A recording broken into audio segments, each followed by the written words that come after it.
안녕하세요. 코인 랩소디 오늘도 여러분들과 함께합니다. 본부장님 나와 계십니다. 어서 오십시오. 안녕하세요. 반갑습니다. 네, 오늘도 저와 함께 또 크립토 이야기부터 풀어가 보시면 좋겠습니다. 크립토 시장에서 또 한 번의 그 조정이 좀 나왔습니다. 그래서 어제는 이 시간에 85,000이었다면 오늘은 83,000달러에서 지금 브리핑을 하게 되네요. 이더리움은 더 낙폭이 컸었고 이때 이더리움에 관해서도 이제 뉴스를 준비했는데요. 자세히 여러분들과 또 이야기를 나눠보도록 하고요.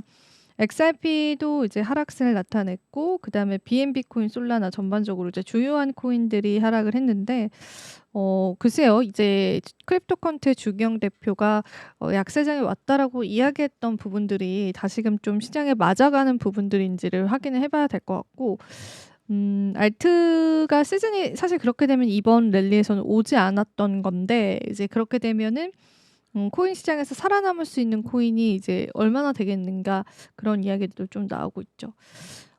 전반적으로 그냥 이제 무역 전쟁의 영향들을 좀 받아간 것도 확인이 되고 있고 이더리움을 비롯해서 알트코인의 약세들도 지금 확인이 되고 있는 시점입니다. 오늘 저랑 함께 뉴스들도 풀어보도록 할게요. 첫 번째 뉴스부터 같이 이야기 나눠볼게요. 다음 가상자산에 관한 현물 ETF가 XRP가 유력하다는 이야기가 나왔어요.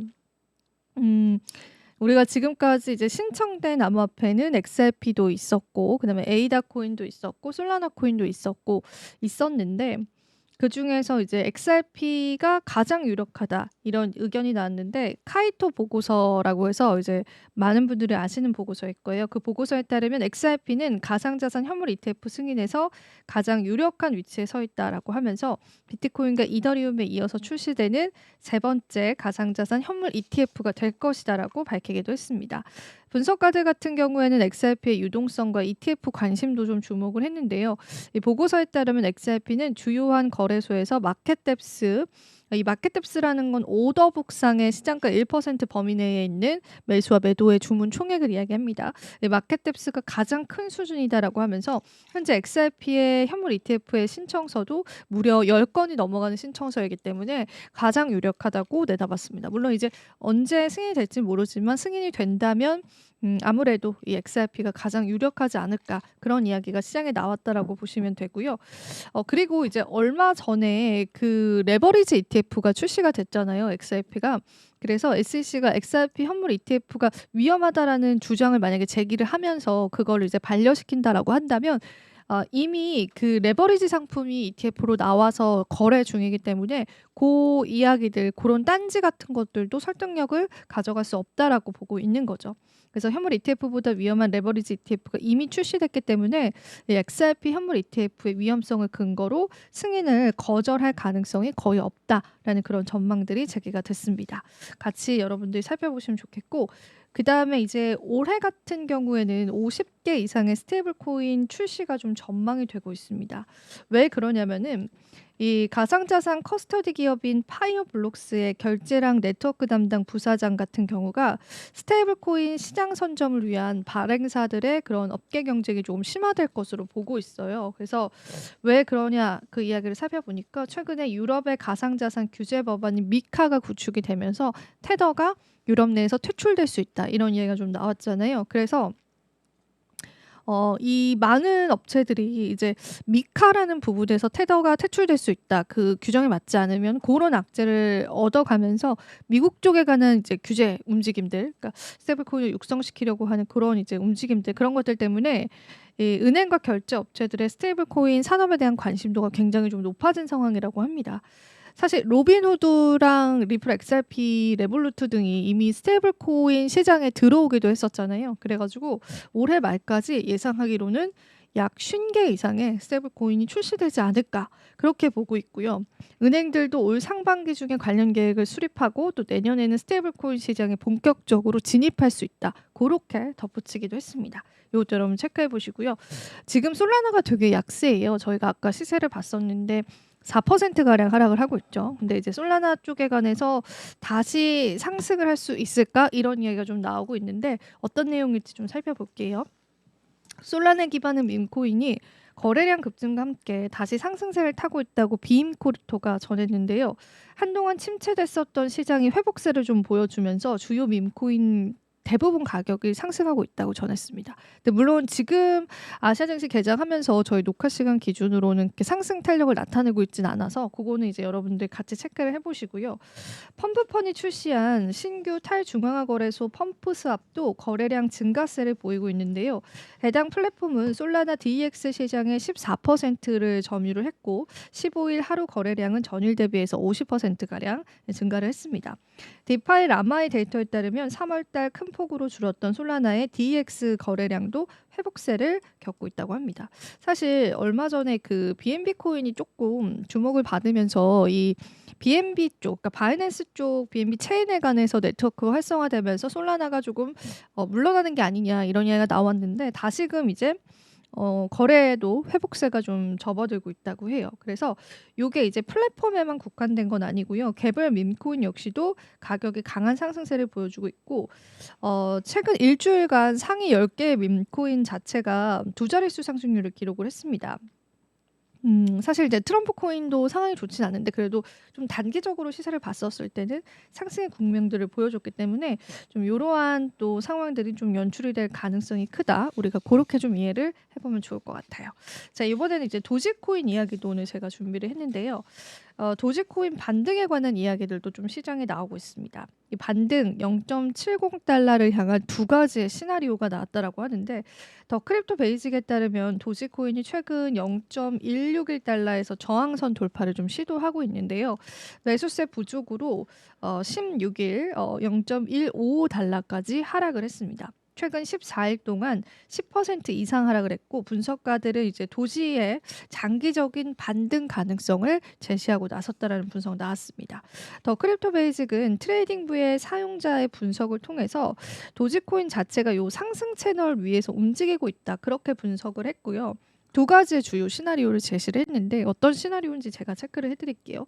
일단 첫 번째는요. 하단 지지선에서 반등해서 다시 상단 돌파를 시도하는 상승 시나리오이고요. 두 번째로는 단기적으로는 0.08달러까지 하락을 하고 반등하는 조정 후의 상승 흐름 이렇게 두 가지의 시나리오를 제시를 했어요. 두 경우에 모두 장기 목표가로 0.70달러를 제시를 하고 있습니다. 물론 지금 가격 대비해서는 상승폭을 가져가야겠지만 그리고 손절선을 제시를 해줬는데 손절선은 0.15달러 선이에요. 근데 이건 하나의 기술적인 분석에 근거를 한 거고 도지와 같은 밈코인들은 이제 시장의 뉴스와 같이 움직이는 경우가 많아서 여러분들이 좀 기술적인 분석들을 무조건 신뢰할 필요까지는 없지 않을까 그런 의견들도 좀 전달을 드려보도록 하고요. 그 마리테니즈, 알르 마리테니즈의 분석도 제가 자주 언급을 해드렸는데요. 이분 같은 경우에는 최근에 그 48시간 동안 고래들이 약 8억 개의 도지코인을 매수한 점을 근거로 도지코인에 대한 시장 신뢰가 여전히 강하다라고 그렇게 분석을 했고요. 특히 도지 가격이 0.15달러 부근으로 하락한 시점에서 대량 매수가 발생한 점은 저가 매수 움직임이 강화되고 있다는 걸 표기하기도 합니다. 알르 마리테니즈는 이제 고래들의 움직임을 주로 체크를 해주잖아요. 근데 최근에 이제 도지 고래들이 매수를 좀 했었다. 그런 이야기를 하면서 이제 저가 매수세가 좀 시장에 들어오고 있다. 그런 유입들도 있습니다. 현재 도지코인의 주요한 저항선이 0.166달러고요. 이 구간을 돌파할 경우에 0.20달러까지 상승이 가능하다는 관측들은 좀 공통적으로 내는 그런 상황이에요. 그래서 요 지지선인 0.16달러 여기를 돌파해 줄 수 있을지의 여부들을 여러분들이 체크해 보면요. 요건 이제 여러 분석가들의 기술적인 분석과 맞물린 내용이라서 도움이 좀 되시지 않을까 싶습니다. 자, 그리고 또 다음 내용도 전해드릴게요. 이번에 이더리움 쪽 이야기를 같이 나눠볼 건데 이더리움 이제 다시 반등을 할 수 있을까? 그런 이야기를 이제 블루밍 비트에서 제가 좀 발췌를 해왔습니다. 이더리움의 주요 생태계 인사들이 이렇게 한 자리에 모였습니다. 한 자리에 모였는데 이더리움의 기술적인 방향성이랑 브랜드 정책성에 관해서 진단을 했습니다. 이더리움이 당면한 가장 큰 과제로 이제 전략적 우선순위 부재랑 과도한 생태계 복잡성 그리고 명확한 방향성 결여를 지목을 했어요. 이 비드라시아라고 해서 이제 서울 송파구에서 열렸었는데 5일날 때 이제 참석한 제이콥 알럭 그리고 셀레스티아 랩스 전략 총괄과 레인 레티그 그리고 또 그 외에 관련자들이 이더리움의 핵심 개발 위스퍼러 그리고 이더리움 확장성보다 이 정책성을 정립하는 게 우선이라고 입을 모았습니다. 근데 요거는 이제 어제도 비탈릭 부테린이 비슷한 이야기를 했어요. 그 약간 철학적인 게 조금 더 이더리움한테는 중요하다. 그래서 이 이더리움이 단일 블록체인이 아니고 그 브랜드이다. 이렇게 또 표현을 하면서 현재 사용자와 개발자들은 레이어 2나 타 블록체인으로 이탈을 하고 있고 이더리움 메인넷은 고성능 애플리케이션을 수용하지 못하는 한계를 드러내고 있다. 그렇게 지적을 했고요. 그리고 이더리움의 복잡성도 이 토론을 통해서 문제 제기가 됐습니다. 이더리움은 탈중앙화 금융체인, 대체불가능 토큰체인 등 다양한 내러티브를 시도를 하지만 사실 명확한 정체성을 갖지는 못했다. 우리가 예를 들면 솔라나 하면 밈코인 이렇게 딱 각인이 됐잖아요. 근데 그런 이더리움의 정체성을 조금 더 확고하게 가져가는 게 이더리움에게는 굉장히 중요하다라고 이야기를 했고요. 여전히 오픈소스 생태계에서 가장 성공한 프로젝트다라고 평가도 나왔었고 가스 토큰이나 프로토콜 자산으로서의 가치 축적은 여전히 제한적이다라고 진단을 하기도 했습니다. 그래서 지금은 이 확장성보다는 이더리움을 탈중화 데이터 가용성 레이어로 만드는 방향에 집중할 시점이다라고 기술자들이 또 나와서 이런 발언들을 이어갔습니다. 그렇게 이더리움이 간밤에 또 4% 폭락세를 나타냈습니다. 보유자분들도 답답하실 테고 재단들도 많이 답답한 입장인 것 같습니다. 그래서 저희가 또 이더리움에 관해서는 다양한 이야기들 계속 제가 가지고 올 테니까요. 여러분들에게 도움되실 수 있도록 좀 노력을 해보겠습니다. 자, 오늘 크립토 뉴스 여기서 마무리해보고요. 또 본부장님 이야기도 바로 들어보겠습니다. 아니, 벌써 끝나셨습니까? 네, 저 지금 숨이 차는데요. 천천히 하세요. 천천히. 네. 왜 이렇게 빨리 알겠습니다. 하십니까? 좀 말을 빨리 했나 봅니다. 네, 천천히 하세요. 알겠습니다. 너무 이렇게 일을 대면 하시는데요. 대면이라뇨. 지금까지 일하고 온 사람한테 네, 대면. 이보다 더 얼마나 열심히 합니까?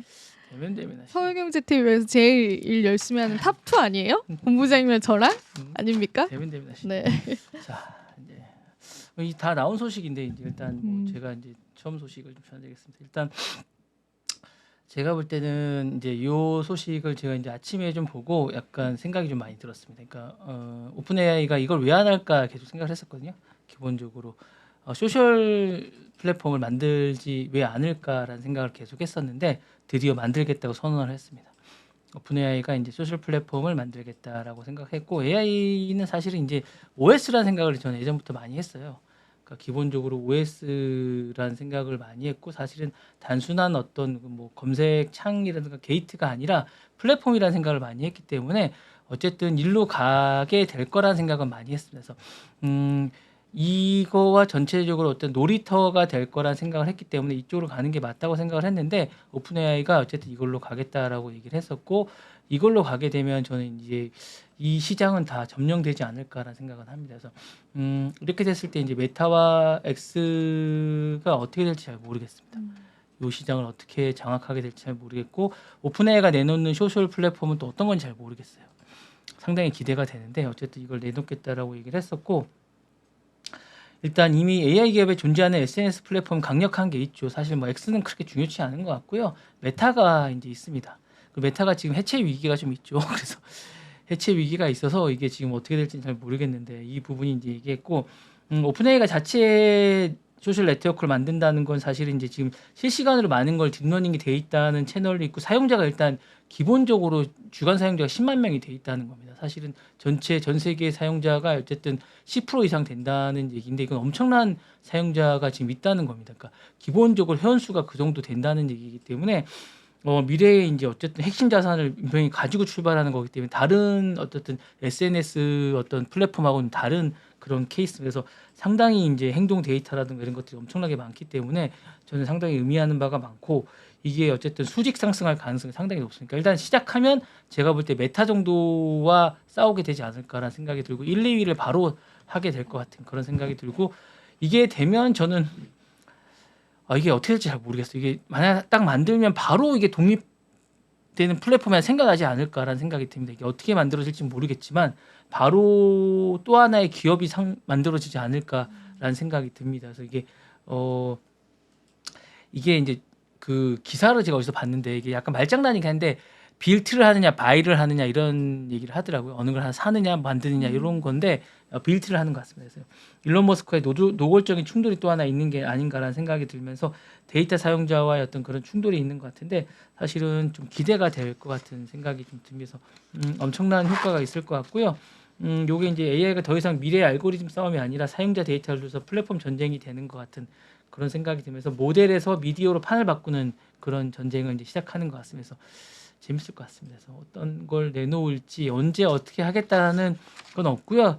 선언적으로만 일단 했으면서 새로운 도전장을 내놨고 기본적으로 이제 하겠다라고만 구축을 했는데 언제 어떻게 할지는 잘 모르겠습니다. 그러니까 지금 하는 작업도 엄청나게 많은 작업이라 이게 지금 오픈AI가 지금 하는 것조차도 엄청나게 빠르고 엄청나게 많은 것들을 해야 되고 엄청나게 많은 일을 하고 있는 상황이라 이거 소셜 플랫폼을 어떻게 내놓을지 잘 모르겠습니다. 그냥 한 줄 쓰는 것만으로도 엄청난 거일 것 같은데 제가 볼 때는 뭐 별로 어려운 것 같지는 않은데 만드는 것 자체가 그렇죠. 만드는 거 자체는. 예, 어려운 것 같지는 않아요. 어려운 것 같지는 않은데 아예 별도 법인을 만들 건지 이걸 아니 붙일 건지 어떻게 할 건지 잘 모르겠어요. 어쨌든 그 오픈 AI를 게이트로 쓸 거는 맞는 것 같아요. 그걸 게이트로 쓸 것 같긴 한데 이걸 어떻게 연동시킬지는 잘 모르겠습니다. 어쨌든 핵심 자산으로 쓰게 될 것 같은데 만약에 또 하나를 만들면 엄청난 기업이 또 하나 만들어지는 건 분명한 것 같습니다. 하나의 그 플랫폼이 그 소셜 플랫폼은 엄청난 기업이 또 하나 될 것, 상장이 되는 것 같은 엄청난 기업이 만들어지는 건 분명한 것 같습니다. 왜냐하면 이걸 그대로 또 하나가 그대로 유동인구가 그대로 가는 거고 이 게이트를 통해서 또 하나 가는 거거든요. 제가 볼 때는 엄청난 기업이 만들어질 것 같은. 생태계가 재편될 수 있죠. 엄청나게 머리가 좋은 것 같아요. 제가 볼 때 엄청날 것 같습니다. 네, 제가 볼 때. 이게 독점 아닌가요? 제가 볼 때. 네, 다음 소식입니다. 이게 이제 오늘 이제 그 월스트리트 저널도 나와 독점적으로 났던 건데 이걸 제안을 했더라고요. 예, 이게 450억 달러 정확하게는 이제 450억 달러가 아니고요. 정확하게 450만 달러고요. 제가 잘못 적었더라고요. 450만 달러고 제가 적으니까 180억 달러를 제안을 했습니다. 서로가 이제 제안을 한 게 보니까 그러니까 이게 얘기를 한 게 마크 저커버그가 이제 FTC가 이제 기본적으로 이제 이번에 뭔가를 조사를 하기 전에 조용히 마무리하자고 450만 달러 그러니까 우리나라 돈으로 이제 그 정도 금액을 제안을 했습니다. 이 정도의 마무리 해달라 이렇게 해달라라고 이제 FTC에 먼저 제안을 했습니다. 이 정도의 돈을 줄 테니 이거를 그냥 마무리 해달라. 이 돈을 지불할 테니 이거를 그냥 조사를 하지 말아달라고 제안했는데 FTC는 터무니없는 제안이라고 얘기하면서 최소 180억 달러는 내야 된다. 우리나라 24조 정도는 내야 된다라고 얘기를 했고 벌금으로 그 다음에 강력한 합의 명령을 해야 된다. 여러 가지 조건을 붙어서 합의 명령. 그러니까 이 숫자의 괴리가 여러 가지 의미가 좀 있는 것 같습니다. 서로가 평가가 다른 것 같고요. 어쨌든 트럼프가 개입을 한 것 같고 빅테크와 이제 백악관의 거래가 시도가 됐다는 정치적 의미가 있는 것 같습니다. 그래서 새로운 빅테크 규제에 어쨌든 정의가 있는 게 아닌가라는 생각이 있는 것 같고요. 이게 좀 약간 좀 의미가 있는 게 뭐냐면 제가 볼 때 여러 가지 어떤 시도나 여러 가지 판단이 좀 있는 게 뭐냐면 이게 이미 그 예전에 승인이 났던 거예요. FTC가 승인을 해줬던 거예요. 그러니까 2012년과 14년에 승인이 됐던 거를 다시 이렇게 할 수가 있느냐에 대한 것이 중요한. 그러니까 왜냐하면 인스타그램 같은 경우 2012년에 승인이 됐고 왓츠업 애플리케이션 같은 2014년 모두 당시에 FTC가 공식적으로 승인을 했던 인수입니다. 근데 이 인수를 잘못됐다라고 이제 뒤집을 수가 있냐는 거죠. 역사적 선례를 남길 수 있는 건데 이게 M&A를 다시 재평가할 수 있냐는 게 상당히 어려울 수 있을 것 같고 이제 이것도 이제 그 신문에서 말장난을 하던데 이거를 만약에 당시에 이제 메타가 당시에 이제 페이스북이었죠. 페이스북이 이걸 빌트를 못해서 버리라고 하죠. 묻어버리려고 했다라고 생각하는 건데 이쪽 메타 쪽은 자신들이 이제 빌트를 못해서 바이를 했다라는 거죠. 샀다는 거죠. 그러니까 서로가 이제 한쪽은 묻어버리려고 했다라는 거고 한쪽은 바이를 했다라는 거 약간 서로가 이제 주장이 좀 다릅니다. 그래서 이 부분이 다른 거고 기업들 인수로 끝난 줄 알았던 경쟁 제한 문제가 지속적인 법적 리스크가 계속 안게 되는 약간 이런 사례라 사실은 이제 땅에 묻었던 걸 다시 꺼내서 다시 확인하는 약간 부관참 시위 같은 게 아닌가라는 생각이 좀 들고요. AI 시대 경쟁을 위한 시장 구조의 압박이 아닌가라는 생각이 좀 됩니다. 그래서 이게 좀 이렇게 해도 되는지 잘 모르겠어요. 트럼프식의 어떤 방식인지 모르겠지만 이런 게 아닌가라는 생각이 들고 이제 국가 경쟁력이라는 측면도 고려치 않는 것 같습니다. 이게 뭔지 잘 모르겠어요. 제가 이게 뭔지 어떤 메시지인지도 잘 모르겠고 트럼프 시대의 FTC의 독립성을 유지시켜주는 것 같은데 향후에 이게 어떤 제안이고 어떻게 받아가는 건지 잘 모르겠다는 생각이 들고 여전히 이제 여러 가지 인수합병에 이런 것들이 좀 있는 것 같은 생각이 들고 메타가 이기면 사실 이제 빅테크의 어떤 플랫폼 전략이 정당화되고 이제 지금까지 있었던 게 다 없어지겠지만 그리고 앞으로 남은 빅테크들이 좀 안심을 하겠지만 이게 만약 FTC가 이제 부분적으로라도 이기게 되면 디지털 주권에 대한 프레임을 이제 다 들여다보겠다는 생각이 되는 것 같아요. 그래서 이미 승인된 인수를 다시 이제 어떤 근거로 다시 보냐는 생각이 좀 있는 것 같은데 이게 사실 단순한 게 아니라 이런 것 같아요. 당시에 그것들에 대해서 이제 FTC가 인정을 한 거예요. 잘못됐다고 자신들이 그렇게 하면서 다시 보고 있는 것 같은데 이게 진짜 맞는지 잘 모르겠습니다. 그래서 이 부분은 좀 우리가 고민을 좀 해봐야 되는 게 아닌가라는 생각을 하고 이미 승인받은 M&A도 과도한 시장 지배로 이어진 무효화될 수 있다는 법적 기준을 이번에 만들려는 게 아닌가라는 생각이 있어서 이게 좀 약간 좀 억울하지 않을까 라는 생각이 좀 있을 것 같은 저는 억울할 것 같습니다. 그래서 이 부분에 대해서 이제 플랫폼 독점이 이제 동적이고 과거 승인도 지금 위헌적일 수도 있다는 입장을 내고 있는데 이게 과연 맞는 건지 잘 모르겠다는 생각이 좀 듭니다. 네. 지켜보시죠. 뭐. 자, 이 부분은 재밌는 것 같아요. 중국이 역으로 미국의 NSA 요원에 대해서 지명 수배를 내리고 사이버 공격을 하고 있습니다. 아, 진짜요? 그러니까 자기네 이제 그 동계 올림픽 기간 동안에 동계 그 올림픽 때 미국이 자기네들에 대해서 이제 사이버 해킹을 했다는 거예요. NSA 요원 3명 이름을 이제 공식적으로 밝혔습니다. 그래서 이제 이렇게 했다는 거고 미국이 하는 방식대로 자기네 똑같이 대갚아주고 있습니다. 그래서 이제 미중 전쟁에서 이제 국가 해킹을 했다는 거고 사실은 그동안 맨날 이제 미국이 중국이 이런 걸 뭐 일삼고 파렴치하다고 얘기했는데 미국도 계속한다라고 얘기하고 있고 뭐 이제 이렇게 하고 있다라고 얘기하고 있으면서 이번에 이제 동계 아시안 게임을 겨냥해서 여러 가지를 하고 있다라고 얘기하고 있고요. 그간에 이제 미국이 중국이 APT라고 지능형 지속 위협에 꾸준히 지목해 왔는데 이번에 이제 대표적으로 이제 뭐 여러 가지를 이제 이야기하고 있으면서 역으로 NSA를 지목하면서 피해자이고 방어자 프레임을 만들고 있다라는 생각을 하고 있으면서 국가 해킹에 대해서 자신들도 피해자라고 얘기하고 있고요. 단순한 비난이 아니라 미국도 하고 있고 우리도 대응해야 된다는 논리를 하고 있으면서 AI라든가 양자라든가 5G 차세대 패권에 대해서 수면으로 뛰어오르고 있고 이게 단순한 해킹이 아니라 사실은 이제 미중에 누가 글로벌 질서와 이제 사이버를 주도할 것인가라는 어떤 그런 걸 패권을 가지고 이제 경쟁을 하는 게 아닌가라는 생각이 들고 있는 것 같고요. 미중 갈등이 이제 본격적으로 경제전이라든가 정보전 심리전이 진화하고 있는 게 아닌가라는 생각이 좀 듭니다. 그래서 이게 사실 좀 뭐가 진실인지 잘 모르겠습니다. 어쨌든 이게 발표가 돼서 좀 웃겨서 가져왔습니다. 중국이 이런 걸 발표해서 제가 좀 웃겨가지고 이게 뭔가 하고 제가 가져온 거라 좀 한번 지켜보자고 해서 가져온 거라서 한번 어떤가 해서 가져왔습니다. 예, 재밌지 않습니까? 네, 재밌어요. 서로 이제 물고 뜯네요. 네. 자, 다음은 이제 이거 참 이분은 왜 이렇게 하시는지 모르. 노동청의 보안을 해킹을 했답니다. 일론 머스크가 AI 기술 이런 데 쓰고 있대요. 자신의 좋은 기술.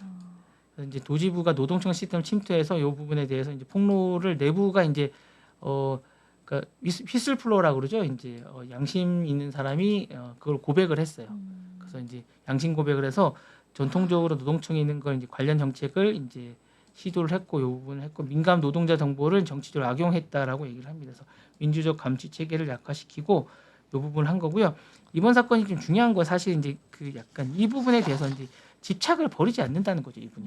그래서 이제 직속 조직으로서 내부 시스템에 이제 침투해서 견제받지 않는 조직을 하는데 이게 이제 문제가 뭐냐면 이게 전체적으로 이제 이 민감한 부분에 대해서 스페이스 X라든가 이런 어떤 이 전체적으로 이제 테슬라라든가 이런 쪽에 조사를 하고 있었나 봐요.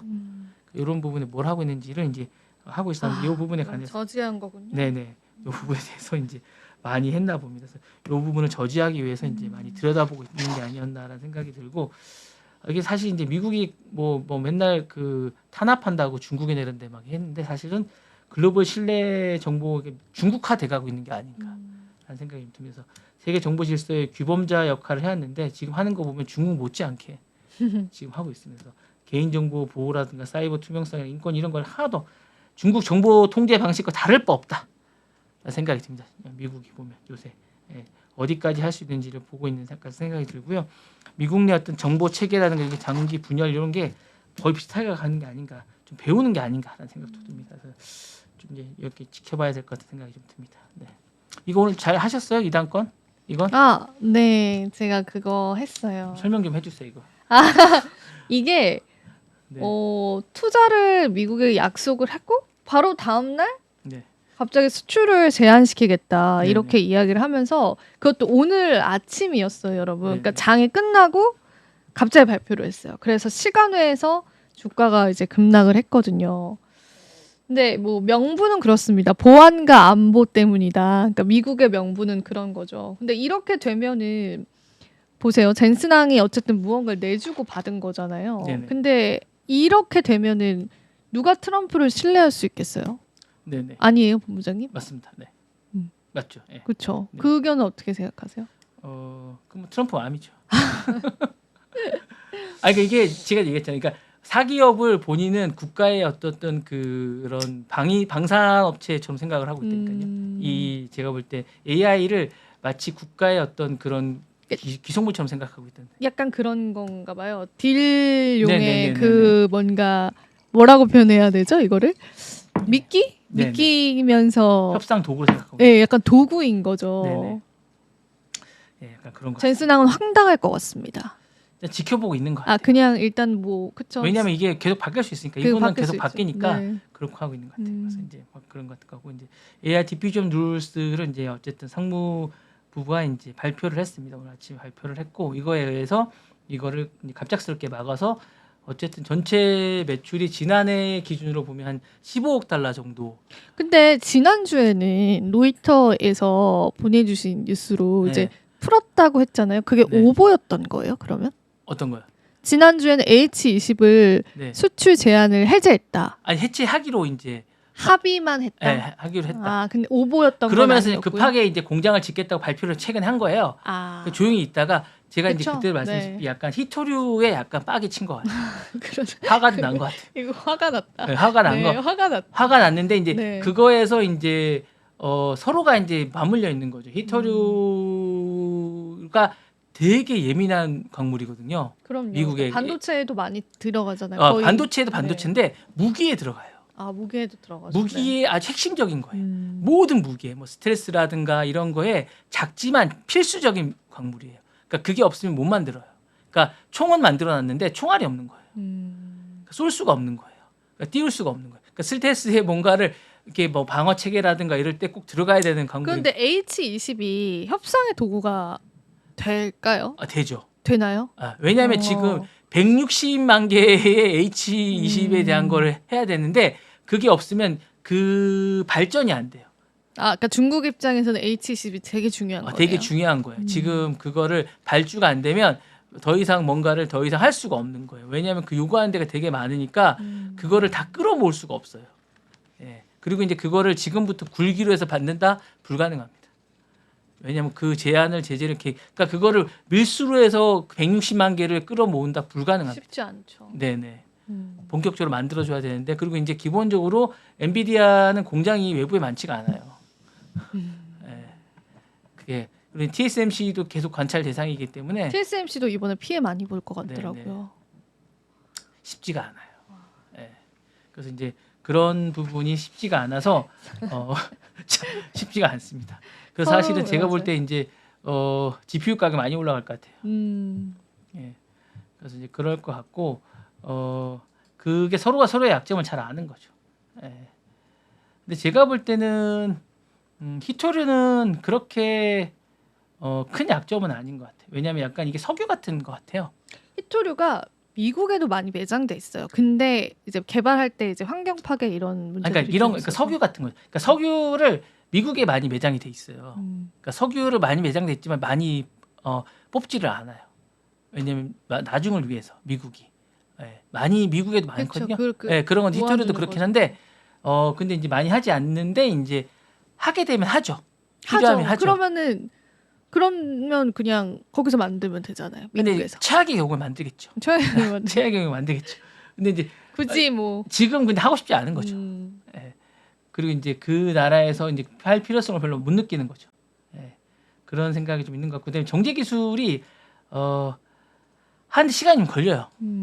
이게 전시 상황이 아니기 때문에 굳이 지금 뭐 전쟁 중이면 하겠죠. 빨리 가동을 시켜서 뭔가 희생을 치러서. 전시 상황이 아니기 때문에 이게 굳이 뭐 지금 이 사단을 만든 건 트럼프잖아요. 그렇죠. 예, 트럼프 풀면 되죠. 싸움 걸었죠. 예. 네. 그래서 그런 것 같습니다. 이게 이제 말씀드리면 이제 H20에 대해서 이제 어쨌든 제안을 해서 어쨌든 5.5억 달러, 55억 달러가 아니고 5.5억 달러는 죄송합니다. 계속 오타가 나는데 5.5억 달러가 이제 8조 정도 되죠. 8조. 5.5억 달러 정도 되고 하나로 이제 8조. 지난해 H20으로 한 15억 달러 정도의 이익을 봤다고 합니다. 그래서 이번에 이제 이렇게 그러니까 이게 약간 지나갔기 때문에 남은 기간 동안 이 정도 손실이 있을 것 같아서 주가 하락이 한 6% 정도 됐고요.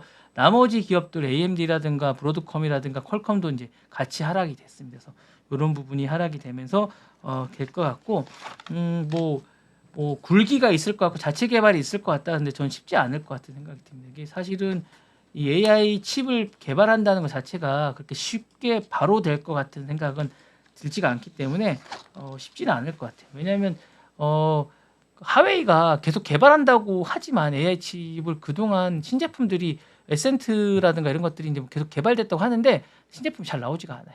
그러니까 제가 볼 때 그건 아닌 것 같고요. 엔비디아를 따라갈 수가 없어요. 예, 그 어떤 순도나 이런 것들이 계속 내놓는다고 하지만 그랬으면 굳이 이렇게까지 매달리진 않을 것 같거든요. 예, 자체 하면 되는데 그 안 되는 것 같습니다. 예, 왜냐하면 그 TSMC에서 그걸 못 받으면 못 하는 것 같아요. 예, 그러니까 기본적인 기술력이 없는 것 같습니다. 제가 볼 때는 없는 것 같고 그건 다 제가 볼 때 언론 플레이였던 것 같습니다. 기본적으로 약간 그런 게 있는 것 같고 약간 그런 게 있는 것 같아서 어쨌든 쉽지가 않은 것 같고 이 부분에서 여러 가지로 이제 서로가 서로의 약점을 잘 알고 있는 상황에서 이제 공격을 하는 게 아닌가라는 생각이 들고 제가 볼 때는 끝까지 가서 턴키로 계약이 되지 않을까라는 생각이 듭니다. 네, 그렇게 잘 될 것 같은 생각이 듭니다. 잘 되겠죠 뭐. 다음 소식 전해드리겠습니다. 자, 요거 이제 해드릴게요. 테무가 이제 미국에서 이제 검색 광고를 하잖아요. 이걸 중단했어요. 그러니까 이게 사실은 이제 그거랑 비슷한데요. 여러분들이 보시면 아시겠지만 더 미니미스라고 이제 그 $800 이하의 그 광고하는 조항을 이제 없앴잖아요. 그걸 없애면서 이제 그걸 축소하다 보니까 굳이 이걸 할 필요가 없었잖아요. 그러다 보니까 이 광고를 없애니까 3일 만에 앱스토어 순위가 원래 3, 4위 정도 됐었거든요. 테무가 앱 순위가 근데 이게 58위로 추락을 했어요.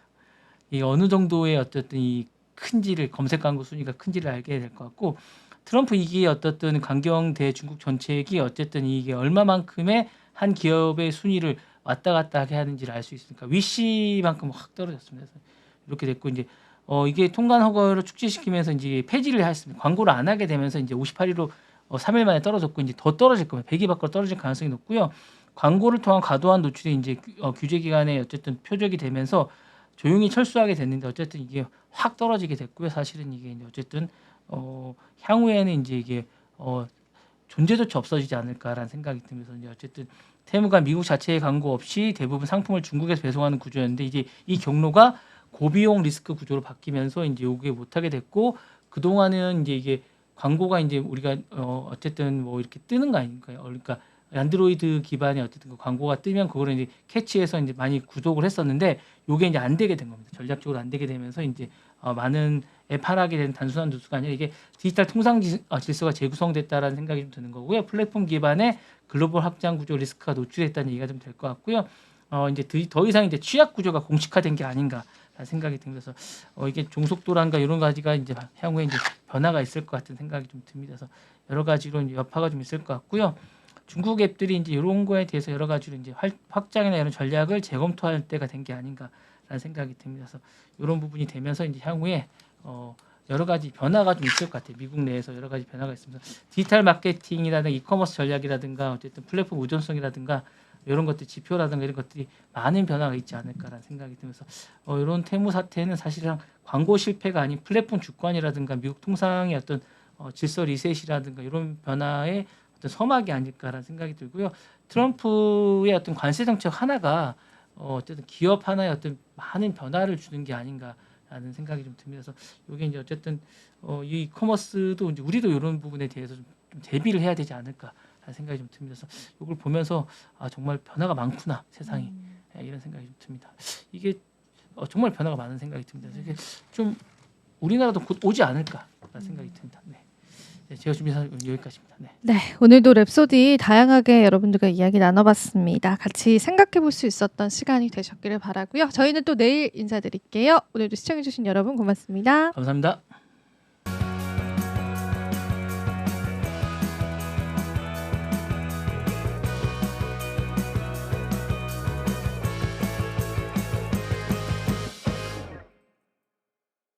시청자 여러분 안녕하십니까? 국내외 주요 소식 전해드리는 모두의 증시 고유림입니다. 첫 번째 뉴스입니다. 미국의 조선산업과 해군 재건을 위한 시급한 해결책으로 한국과의 협력이 제시됐습니다. 특히 한국의 대표적인 조선업체인 하나오션과 HD현대중공업이 주요 파트너로 지목돼 눈길을 끌고 있습니다. 미국의 조선산업과 해군 재건을 위해 한국과의 협력이 절실하다는 주장이 최근 미국 싱크탱크의 기관지에 실렸습니다. 전략국제문제연구소 퍼시픽 포럼은 팩네트를 통해 박진호 한국국방부 정책자문위원회 칼럼을 실었습니다. 박 위원은 미국 조선업이 한국 도움으로 중국을 따라잡을 수 있을까라는 제목의 칼럼에서 미국 조선 산업의 붕괴가 심각한 문제이며 이를 해결하기 위해서는 한국과 같은 동맹국과의 협력이 필수적이라고 강조했습니다. 박 위원은 미국의 조선 산업은 혼자서는 되돌릴 수 없는 상황에 처해 있으며 가장 효과적인 대안은 한국과 같은 동맹국과의 협력이라며 중국 해군의 급격한 성장은 미국에게 위협이 되고 있고 이를 대응하기 위한 가장 중요한 방법은 한국의 기술력과 경험을 활용하는 것이라고 주장했습니다.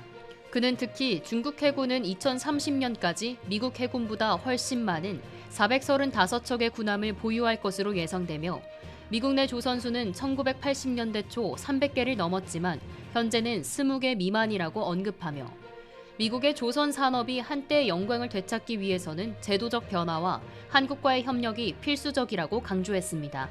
박 위원은 한국이 지난 10년간 3,000척의 상선과 해군 함정을 건조해온 사실을 언급하며 하나오션과 HD현대중공업이 미국 조선 산업의 재건에 중요한 역할을 할 수 있다고 강조했습니다.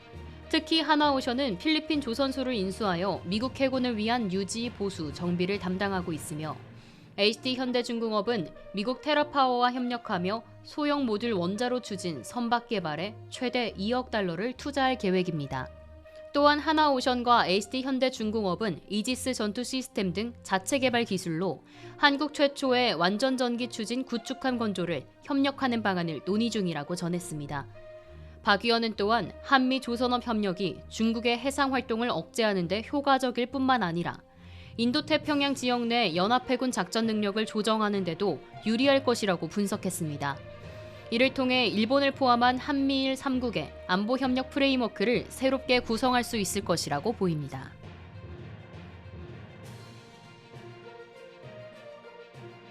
미국의 관세 전쟁으로 인한 시장 불확실성이 커지며 올해 전 세계 스마트폰 시장의 성장률이 마이너스로 돌아갈 가능성이 제기됐습니다.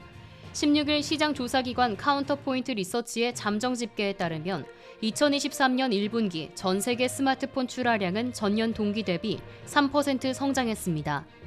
이는 작년부터 회복세를 보였던 스마트폰 시장이 올해도 긍정적인 출발을 했음을 시사합니다. 특히 중국, 라틴 아메리카, 동남아시아 등지에서 성장세를 보였습니다. 그러나 카운터포인트가 당초 예상한 1분기 출하량 성장률 6%에는 미치지 못했습니다. 카운터포인트의 양왕 책임연구원은 관세 관련 불확실성이 고조되며 주요 제조업체들이 재고를 신중히 축적하며 출하량이 예상보다 적었다고 설명했습니다. 그는 이어 시장 불확실성이 계속되는 경우 연간 4%의 성장률을 달성하기 어려워지고 오히려 성장률이 0%로 유지되거나 마이너스로 돌아갈 가능성도 있다고 경고했습니다.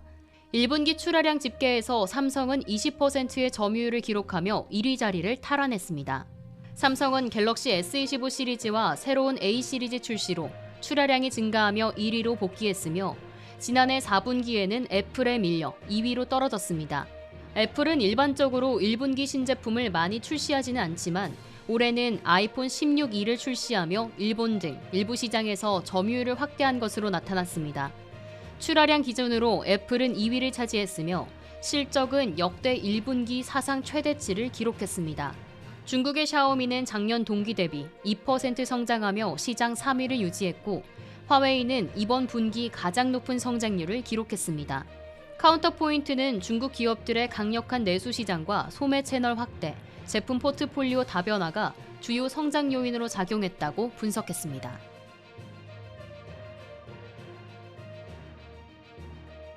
미국 최대의 자동차 시장인 캘리포니아에서 테슬라의 판매가 급감한 가운데 현대차와 기아는 상승세를 보였습니다.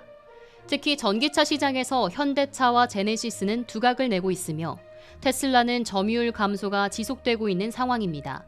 캘리포니아 신차 딜러 협회가 16일 발표한 보고서에 따르면 올해 1분기 동안 테슬라의 신차 등록 대수는 42,322대로 지난해 같은 기간에 49,875대보다 15.1% 감소했습니다. 또한 테슬라의 캘리포니아 전기차 시장 점유율은 작년 말 55.5%에서 올해 1분기 말 43.9%로 11.6%포인트 하락하며 큰 폭으로 줄어들었습니다. CNCDA는 캘리포니아 주민들이 테슬라와 일론 머스크를 점점 더 외면하고 있다며 6분기 연속 판매 감소는 테슬라의 하향 추세가 지속되고 있음을 입증한다고 분석했습니다. 특히 머스크의 정치 활동에 대한 반감이 큰 영향을 미친 것으로 풀이됩니다. 반면 현대차와 기아는 판매 실적이 크게 개선됐습니다. 현대차는 1분기 동안 신차 등록 대수가 지난해 같은 기간보다 30.5% 증가했으며 기아는 25.7% 상승했습니다. 제네시스는 45.1%라는 놀라운 성장률을 기록하며 강세를 보였습니다. 전기차 시장에서도 현대차와 제네시스의 성장이 두드러졌습니다. 현대차의 아이오닉5는 3,762대가 등록되어 테슬라 모델 Y와 모델 3에 이어 4위에 올랐습니다. 기아의 EV6와 EV9은 각각 15위와 22위에 위치했습니다. CNCDA는 1분기 동안 자동차 시장이 활기를 띠었지만 향후 전망에 대해서는 불확실하다고 경고했습니다. 특히 미국의 무역정책 변화가 시장 전망을 뒤흔들 수 있다는 우려가 나오고 있으며 연간 신차 등록 대수가 지난해보다 2.3% 감소할 것으로 예측하고 있습니다.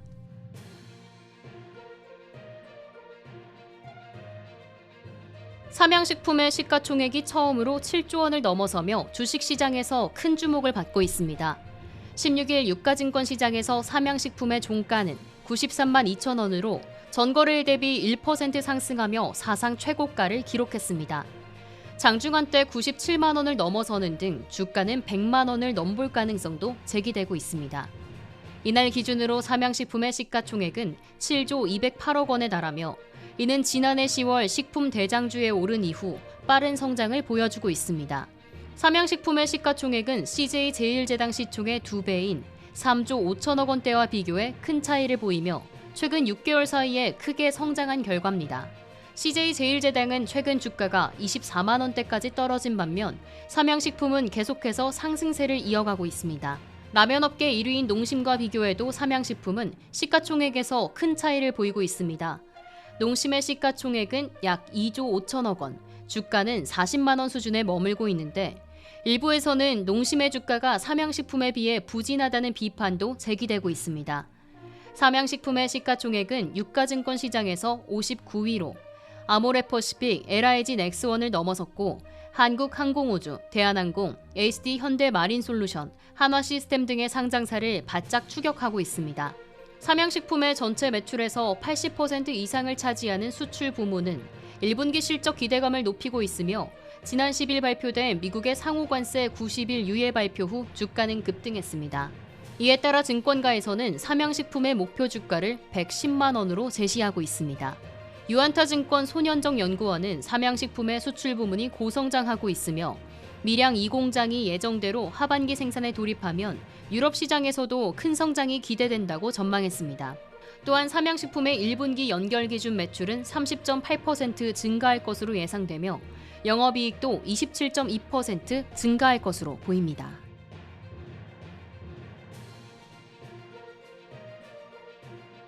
CMG 제약이 FDA로부터 조현병 치료제 메조피의 품목 허가를 획득했습니다. 차바이오텍 계열사 CMG 제약이 개발한 구강 필름형 조현병 치료제 메조피가 미국 식품의약품청으로부터 품목 허가를 받았다고 16일 밝혔습니다. 메조피는 성분명 아리피프라졸을 포함한 조현병 치료제로 기존의 제형을 구강 필름 형태로 바꿔 환자 중심의 복약 수능도를 높인 것이 특징입니다. 이번 FDA 품목 허가는 국내 제약사로서는 4번째로 얻은 개량 신약 허가 사례이며 특히 제형 변경을 통해 허가를 받은 첫 번째 개량 신약입니다. 개량 신약은 복제약에 비해 약가가 높고 제품명으로 마케팅과 처방이 가능해 시장에서 높은 인지도와 로열티를 구축할 수 있는 장점이 있습니다.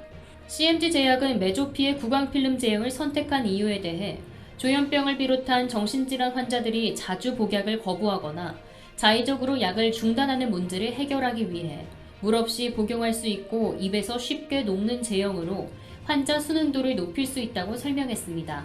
제형 변경을 통해 약물을 전달하는 방식을 개선하고 치료의 연속성을 유지할 수 있게 됐습니다.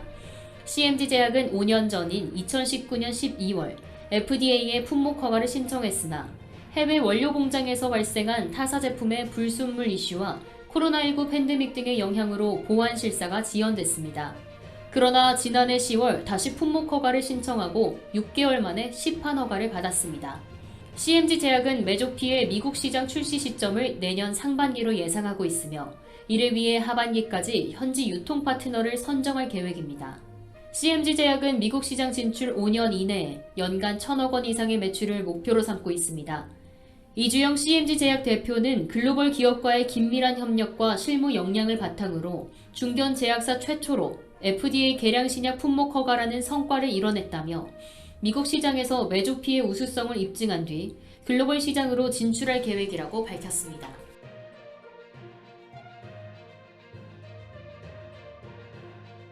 HLB그룹의 진양곤 회장이 계열사 주식을 연이어 매입하며 책임 경영과 미래 기업 가치 개선에 대한 자신감을 내비쳤습니다.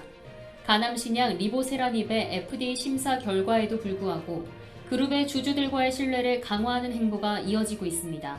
16일 금융투자 업계에 따르면 진 회장은 지난 15일 HLB 이노베이션 주식 7만 주를 추가 취득했다고 공시했습니다. 취득 규모는 약 1억 4천만 원에 달하며 이는 지난 10일과 14일 두 차례에 걸쳐 장내 매수된 주식입니다. 이에 따라 최대 주주인 HLB 및 진 회장 등 특수관계인 지분율은 기존 36.55%에서 36.59%로 소폭 증가했습니다. 또한 진 회장은 14일 HLB 제넥스 주식 2만 1,022주를 7천만 원 규모로 추가 매입했습니다. 이로 인해 진 회장을 비롯한 최대 주주들의 지분율은 기존 31.19%에서 31.26%로 증가했습니다. 진 회장의 계열사 지분 매입은 지난해 11월부터 시작되었으며 최근 들어 그 빈도가 더욱 잦아지고 있습니다. 특히 진 회장은 지난해부터 HLB 제넥스를 비롯한 HLB 이노베이션, HLB 테라퓨틱스, HLB 바이오스텝 등의 주식을 꾸준히 매입하며 그룹의 지배력을 강화하고 있습니다. 이는 그룹의 주력 사업인 가남신약, 리보세나립이 FDA 문턱을 넘지 못했음에도 불구하고 신약 승인에 대한 자신감을 내비친 것으로 풀이됩니다. 진 회장의 지분 매입 행보는 지난달 31일 열린 주주총회에서의 발언과 일치합니다. 진 회장은 가남신약 허가에 대한 내부적인 확신이 있었기에 이루어진 판단이라며 신약 승인 전까지는 단 한 주도 팔지 않겠다고 강조했습니다. 회사 관계자는 HLB 이노베이션은 전통적인 미드프레임 제조사로 자율주행 자동차 부품을 제조하는 등 성장 가능성을 지닌 기업이라며 HLB 제넥스는 국내 최고 효소 전문 기업으로 난치성 뇌질환 치료제 개발 기업 HLB 뉴로토브를 자회사로 편입해 경쟁력을 강화하고 있다고 전했습니다. 또한 이 관계자는 현재 기업 가치는 저평가돼 있다며 그룹 최고 경영자가 책임 경영에 나선 것으로 해석된다고 설명했습니다. HLB 이노베이션은 100% 자회사인 미국 바이오 기업 베리스모를 통해 고형암과 재발성 혈액암 분야의 차세대 CAR-T 치료제를 개발 중이며 현재 임상 1상을 진행하고 있습니다. HLB 제넥스는 맞춤형 특수 효소를 생산하는 바이오 소재 기업으로 최근 HLB 뉴로토브를 자회사로 편입하며 경쟁력을 강화하고 있습니다.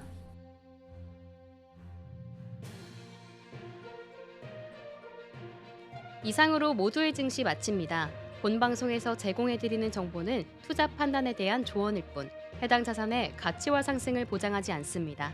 시청해주신 여러분 고맙습니다.